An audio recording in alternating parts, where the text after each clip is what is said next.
Alors, on parle d'actualité en ce mercredi du 18 septembre. D'abord, vous rappelez que 14,5 millions de dollars sont investis dans Chaudière-Appalaches pour la couverture cellulaire. Vous savez que le gouvernement du Québec avait promis que d'ici aux prochaines élections, tout le monde pourrait recevoir le signal cellulaire, là.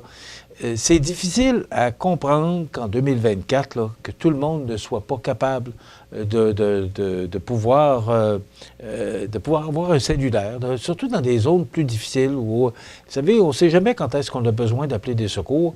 Là, on est en train de régler le problème. 14,5 millions, c'est pas rien. C'est plusieurs sites pour notre région, là, dans le sud de la MRC de Lillet, parce que c'est là le problème. C'est accidenté. Donc, puis je pourrais vous en parler longtemps, là, parce que j'ai démarré une station de radio en 1987, là, et le gros problème de CFEL, c'était ça, c'était la région accidentée au sud de la MRC. Ça a repris je ne sais pas combien de répétiteurs pour être capable de couvrir adéquatement tout le marché. Bien, c'est le même problème avec les cellulaires. Alors, c'est des tours, comme vous voyez, là, juste en bas à droite, là. C'est ce que ça prend pour être capable de capter le cellulaire. Alors, ça prend des tours, ça coûte cher. Alors, TELUS qui investit 9,6 millions, le gouvernement du Québec 2,7 et le CRTC, ça me surprend, le CRTC, le Conseil canadien des télécommunications canadiennes, qui investit 2,2 millions. Donc, ça fait 14,5 millions. Et tout ça devrait commencer bientôt, si ce n'est déjà fait, parce qu'il y a déjà des signaux. On parlait là, de Saint-Adalbert et Montmagny, qu'il va y avoir de nouveaux signaux et qui devraient être prêts prochainement. Mais à surveiller, là. Et d'ailleurs, j'étais à Saint-Pamphile en fin de semaine parce que j'ai participé au tournoi de golf bénéfice là, pour le club de golf Matériaux Blanchette.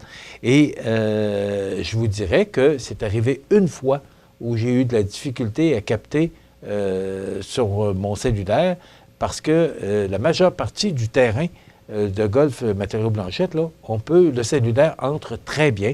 Alors, je peux vous dire qu'il y a toute une correction parce qu'on avait de la difficulté avec les cellulaires à Saint-Pamphile, mais ça semble se résorber et c'est pas fini. C'est dans les plans du gouvernement là, de régler d'ici 2026, la majeure partie de toutes les régions du Québec là, qui seraient couvertes là, pour pouvoir donner le signal cellulaire adéquatement. Donc, bravo à ce bel effort, particulièrement de TELUS, mais aussi du gouvernement du Québec et du CRTC. Bien, on parle du tournoi de golf qui avait lieu en fin de semaine. J'étais là.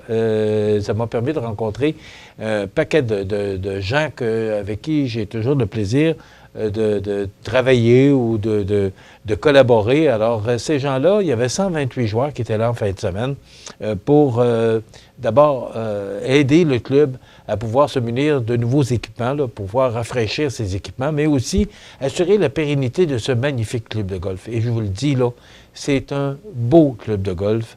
Alors,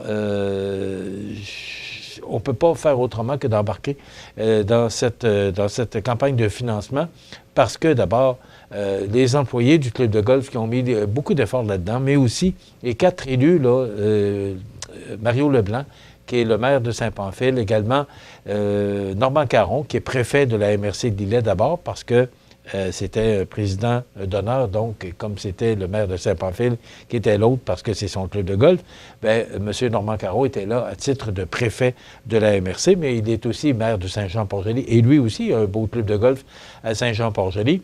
Il y avait Mathieu Rivet, député provincial, et Bernard Généreux, député fédéral. Donc, ces 4 bonhommes-là ont uni leurs efforts avec les employés du conseil d'administration du club de golf de Saint-Pamphile pour faire de cet événement une réussite. Depuis le printemps dernier, au mois d'avril, on a lancé cette campagne de financement-là. Je trouvais que c'était élevé comme objectif, 450 000, c'est quand même, là, c'est plutôt près d'un demi-million, c'est de l'argent. Mais on s'est rendu à 384 000 et on reçoit encore des dons.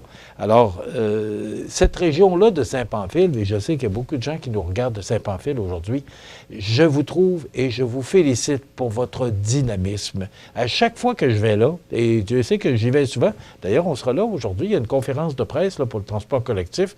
C'est Mario Lacombe, notre journaliste reporter, qui sera sur place. Là. Mais quel dynamisme à Saint-Pamphile. Je vous le dis parce que je le pense profondément.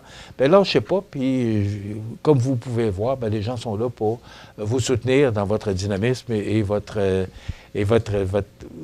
tous les efforts que vous faites pour dynamiser votre ville. Bravo. J'étais là aussi au Festival du Bûcheux. Il y avait du monde là samedi soir à la parade, c'était épouvantable. Mais c'est ça, encore une fois. Et voyez-vous, à chaque fois, au Festival du Bûcheux, là, on me racontait que c'est plus d'1 million de dollars qu'on a donné aux loisirs. C'est qu'on prend les profits. On en regarde un petit peu, là. On garde un petit bas de laine pour les temps plus difficiles, mais les profits qu'on fait avec le Festival du Bûcheux sont réinvestis pour le service des loisirs de la ville de Saint-Pamphile. Qu'est-ce que vous pensez qu'on peut avoir de mieux que ça? On fait un festival, puis on prend l'argent pour le réinvestir pour sa municipalité. Alors, bravo les gens de Saint-Pamphile pour tout ce que vous faites et bravo pour cette initiative-là du Club de golf de Saint-Pamphile. C'est tout près de 2 millions de dollars qui va être réinvesti dans le club. Donc, ça va assurer sa pérennité. Et il y a aussi, il faut le mentionner, le Club de golf Saint-Pamphile est ouvert à l'année parce qu'il y a un restaurant, là, ça s'appelle Restaurant, R-E-S-T-O, trait d'union O, trait d'union R-A-N-G, je pense, en tout cas, c'est ça.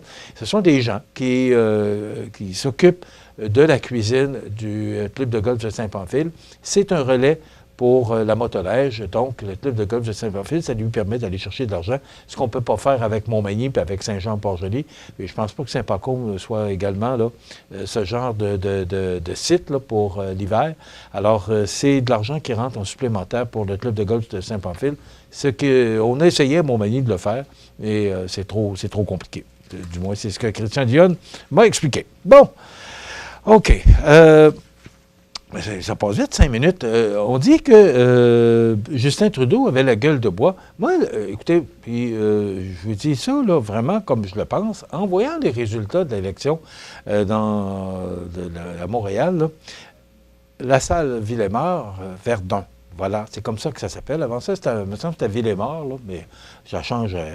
Comme là, Bernard Généreux va changer aussi, là. Mais il a perdu par 200... La personne qui est la candidate libérale qui s'est présentée a perdu par 248 voix. Je m'excuse, là, mais c'est pas une défaite cuisante. Des fois, j'ai l'impression que les médias sont durs après envers les politiciens. Bon, ce qu'on veut, c'est que... je dis pas les médias, là, mais ce qu'on voudrait, c'est avoir un nouveau chef au Parti libéral. Mais ce que j'entends aussi de la part de ces députés et ministres, là, eux sont encore prêts à se battre avec M. Trudeau. Donc, c'est pas une défaite cuisante, c'est une défaite, oui. Plus 1, c'est une défaite, mais c'est de 248. Alors, c'est pas là, une défaite si cuisante que ça. Le Bloc québécois qui, là, lui, longue d'autres comtés, parce que M. Blanchette était hier tout sourire avec sa victoire qu'il n'attendait pas, et c'est une surprise pour lui. Vous avez sûrement entendu parler de la déroute de Tupperware là, qui sème l'inquiétude chez les vendeuses. Écoutez, moi, depuis que je suis haut de même que j'entends parler des soirées Tupperware, là, c'était tellement populaire. Bien, la faillite éventuelle du géant des plats de plastique Tupperware provoque de l'incertitude chez certaines conseillères québécoises. Je ne pensais pas que ça existait encore. On organisait, moi j'ai déjà eu connaissance de ça, des soirées Tupperware. On se réunissait. C'est la représentante qui organisait une soirée chez une personne. Puis cette personne-là invitait d'autres personnes, puis avec les achats, bon, on lui donnait un petit cadeau. C'est comme ça que ça fonctionnait.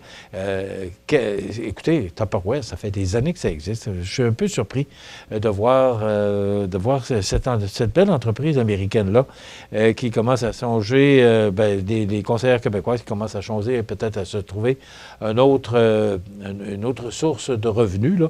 Mais c'est ça. Donc, le Tupperware, là, qui a demandé, là, comment on dit ça, donc, a demandé, en tout cas, protection de la faillite, voilà, de protection envers ses créanciers.